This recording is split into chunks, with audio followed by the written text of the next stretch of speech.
A while back I asked you all about what your favorite or most confusing ADV vocab terms were, right? Every sort of hobby sport has its own jargon, and ADV and dual sport riding is no exception.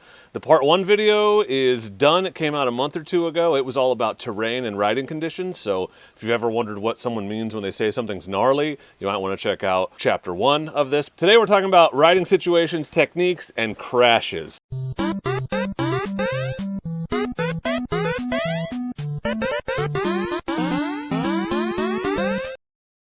Before we jump in, I just want to thank Quadlock for sponsoring this video. These are my personal definitions based on experience. There will obviously be some regional variation and some variation based on background, whether you came from street riding or motocross riding, and I may also just have some of these wrong, but these are popular ADV terms that you may or may not know the meaning of. Also, I'll pop in some footage over the top of these. I'm not going to have footage for every single situation. Enjoy some generic riding footage instead. We're going to go alphabetically, starting with riding techniques and situations. The first one I have is blip the throttle. Now, this is one that's confusing because it means a different thing on the street than it does on the dirt. So on the street, blipping the throttle is usually about rev matching, right? When you downshift. I don't really understand it because I don't do it because I don't have a bike that fast. Off-road, it generally means just goosing the throttle enough to lift the front wheel up, or doing it a second time when you're on top of a log to jump off of the log. The idea is to lift the front wheel to get over an obstacle. For the most part, when someone says blip the throttle off-road, it just means open and close it pretty quickly to get a burst of acceleration that lifts the front. Second one is butt pucker. A sub-term for butt pucker is pucker factor. This is when you are riding and something unexpectedly terrifying happens and your butthole just puckers right up, right? Some say it helps you grip the seat better. Especially when you're a newer rider, butt pucker happens a lot, and you can talk about pucker factor, like how scary is this obstacle or how scary was that obstacle. Pucker factor is high, that kind of thing. Body English is a term you'll hear a lot, and that just means leaning your body, moving it around while moving the bike underneath you. So you want to counterbalance if you're leaning the bike one way or the other. That is moving your hips and the rest of your body weight back and forth. That is body English. You need that when you're trying to navigate maybe a tight turn in a tight situation. You got to lean one way and lean the bike the other. That's body English. Cross-rutted is a fun one. That's when your front wheel is in one rut and your rear wheel is in another. This generally happens on very muddy, kind of dug-in 2-track roads, and it's a pain in the ass because it's very difficult to get out of that situation. Dabbing is when you are riding while standing up on the pegs and something unexpected happens or whatever. You have to put your foot on the ground, but then you jump immediately back up on the pegs. It's not about sitting down and waddling. It's about regaining your balance by stabbing your foot on the ground quickly, getting back on the pegs. That is proper riding technique. A lot of us aren't that good a lot of the time, but that is what that means. Dragging knee and dragging pegs mean similar things. These are more street riding terms, but dragging knee is leaning over so far in a corner that your knee touches the ground. It's really hard on an adventure bike because they're very tall, and so the ground is a lot farther away. And dragging pegs, same thing. That happens a lot more often. I'll scrape my foot pegs. Not all the time because I'm not a super aggressive street rider, but it does happen. It just means you're leaned over really far in a corner, far enough for something on the side of the motorcycle to touch the ground. Dump the clutch. That one's pretty obvious, but it just means generally you're revving up the bike and then just releasing the clutch, either to do a burnout or to pop the front wheel up, or because you did it by mistake and the bike then loops out from underneath you. But dumping the clutch just means instead of gently releasing it, you just drop it all at once. Hauling the mail is a term that you'll hear. So I've heard this both on the street and on off-road. Off-road, it generally means just riding really fast, and often it has a connotation of unexpectedly fast or faster than the rest of the group. Man, you were really hauling the mail back there. Generally doesn't mean you were riding the same speed as me. It means you were riding way faster. A kicker is a small rock or log or something that you put at the base of a larger obstacle. So you have a tall log and you put a little rock at the bottom of it so that your front wheel will kick up and then onto the taller log and up and over it. It's also a way to learn things like wheelies and just lifting the front wheel because your front tire will bounce off of that kicker. Load the forks means to press your weight down on the front of the bike. Generally you use this when you're trying to get the front wheel up by using that rebound.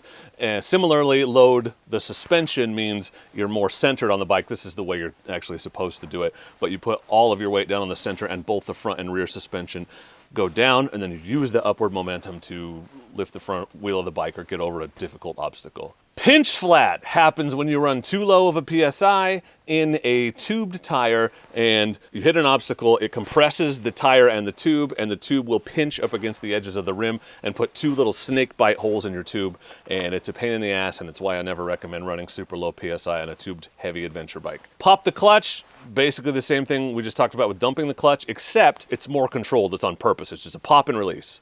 pop, and then pull it back in. Open, close, open, close. That's popping the clutch. It's on purpose. Dumping the clutch is like, bleh, I'm just gonna do a burnout all day. Power sliding is when you go into a corner, lean over, give it a lot of gas, and purposely break traction on the rear wheel. It's fun, it looks cool, and it can help you corner faster because you can steer with that rear wheel. I'm really bad at this. Prairie dogging is a derogatory term for bad off-road riding technique when you're standing directly upright without any bend in your legs, your knees, your hips, or your back, and just directly up over the front of the bars. They call that prairie dogging because you look like a prairie dog surveying the prairie. You don't have a lot of ability to absorb bumps with your knees locked, so that's bad. Railing the berm, railing the corner, or railing the rut is a term for taking a banked corner very fast, so fast that you become sideways, perpendicular to the slope of the turn, and if you come in fast enough, your centrifugal force will carry you and you can get really sideways in a corner, and you can do that with the banked corner. You can do that with a rut. That is called railing the berm or the rut or whatever. Rip or ripping is just riding really fast. Dude, you were ripping, you were crushing it.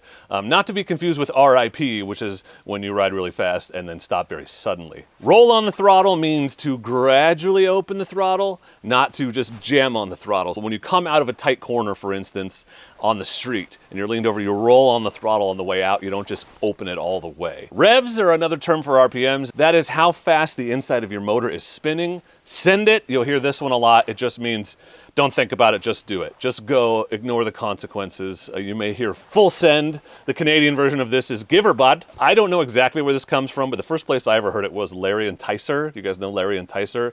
Dude jumping an 80s style snowmobile in a full Canadian tuxedo. I'm just gonna send it. You guys silly? I'm still gonna send it. Look that up if you haven't seen it because it's really funny. Slabbing it means just riding on the pavement. I'm gonna do a BDR, but I gotta slab it all the way to the beginning. It's 9 hours, and you know, we don't like that. That's why we make it sound so derogatory.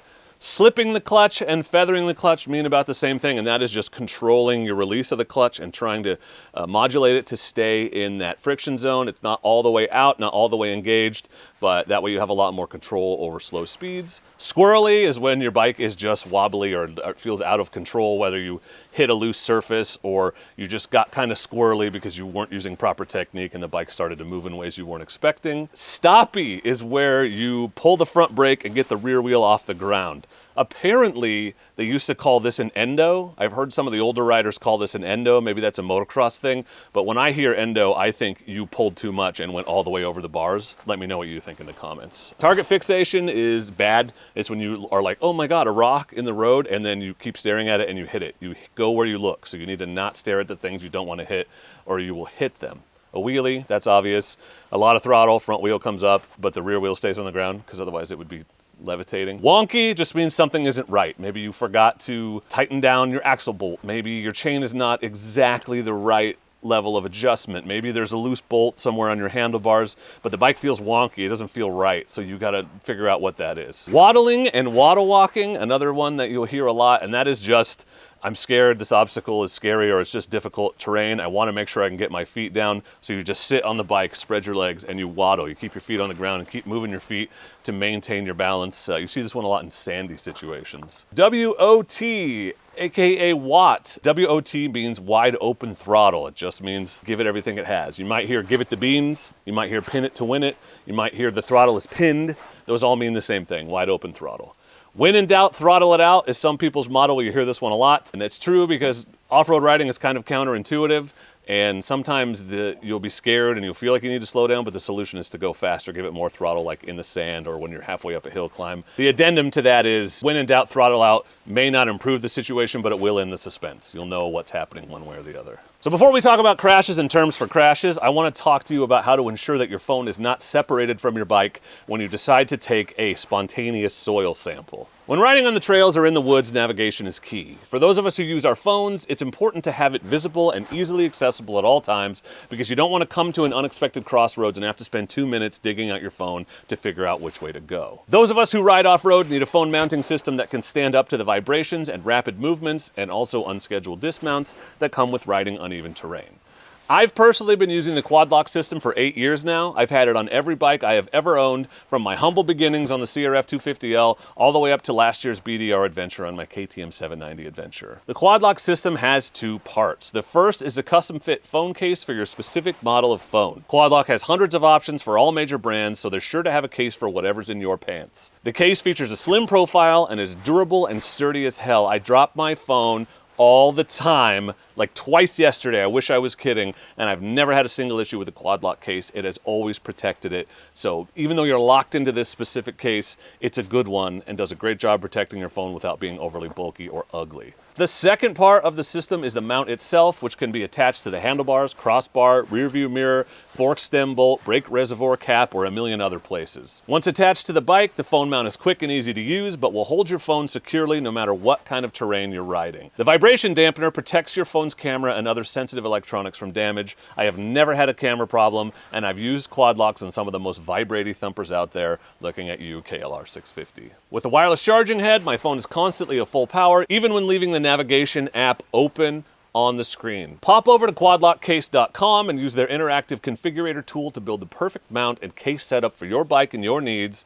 Link in the description. Oh man, this is my favorite category and the one I've been excited to get to. So these are all terms for crashes and or doing something bad on your bike that you might hear and wonder, does that just mean crash or does it mean something specific? So number one, bail or bailed. That generally means you've left the bike, you've separated from your bike. Often it has an on-purpose context, like I was about to go over that cliff, so I bailed. It usually means something you've done intentionally, whether you're scared and it was the right thing to do or not. Binned? So sometimes there's a lot of British and Australian terms that kind of make their way in, but when you binned it, bin is British or Australian for a garbage can. So you messed up your bike so bad, it's trash, it's garbage, it's ruined, you need to throw it away. Cased it is another term you'll hear. Generally that means you jumped or left the ground or just compressed the suspension on the landing or just in general, and the bottom of your bike, the case, touched the ground, touched a rock.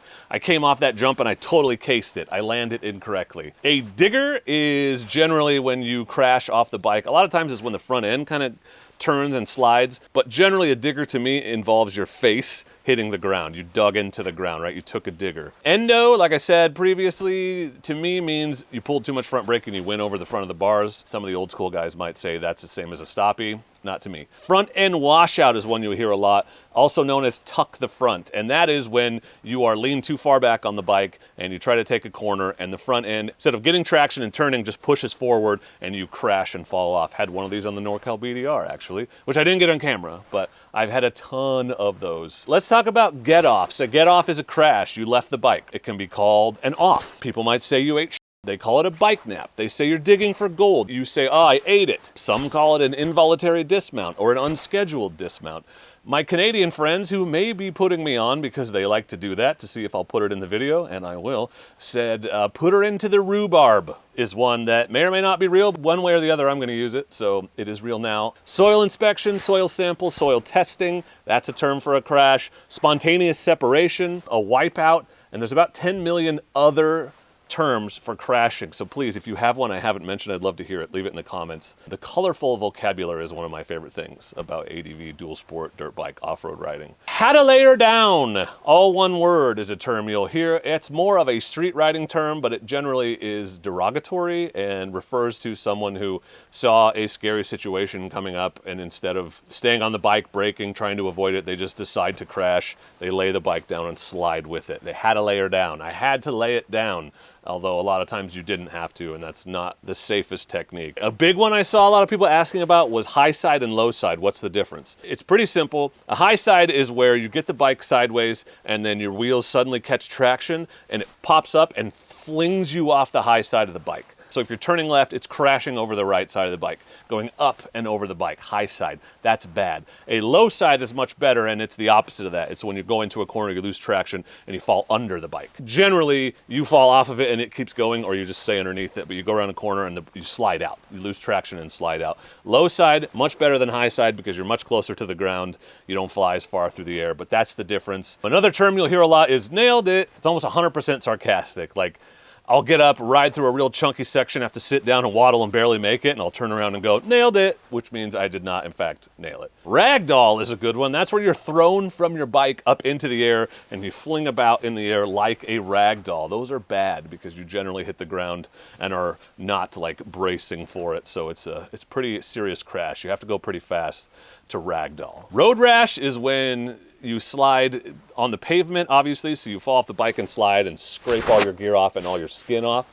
That's road rash. It can happen on the dirt. Sucks even more because that wound gets a lot dirtier, but you're not going as fast, so it's never as severe theoretically. Skid plate inspection. Another example of a term for a crash where your bike is on its side or upside down so you can see the bottom of the skid plate. Whiskey throttle, that's a good one. You hear a lot, and it just means you're just not in proper riding position and you give it throttle, and then the force of the bike accelerating out from underneath you and you holding on very tightly causes you to continue to twist the throttle as you go back, and that bike just zips out from underneath you. Sometimes you can stay on board. My favorite example of whiskey throttle is that time my brother crashed into a rock right in front of me, but thank God he did because there was a cliff on the other side of the road. And our final term for crashes is one of my favorites, yard sale. Why do they call it a yard sale? Well, it's because your bike went tumbling so much that a bunch of parts flew off and it just looks like a yard sale with a bunch of things for sale scattered all over the ground. That's why they call it a yard sale. So tell me, what terms for crashes, what terms for riding techniques and situations do you have that I didn't mention? Let's share the vocabulary. It's so fun to talk about these things and use these terms. And if you're new to the community, well, now you can speak the language a little bit more. So let me know in the comments which of these terms I got wrong or which ones you know differently. And thanks again to Quadlock for sponsoring this video. But for now, and as always, I just want to say thank you very much for watching, and please do not forget to be excellent to each other. Thank you. Excellent!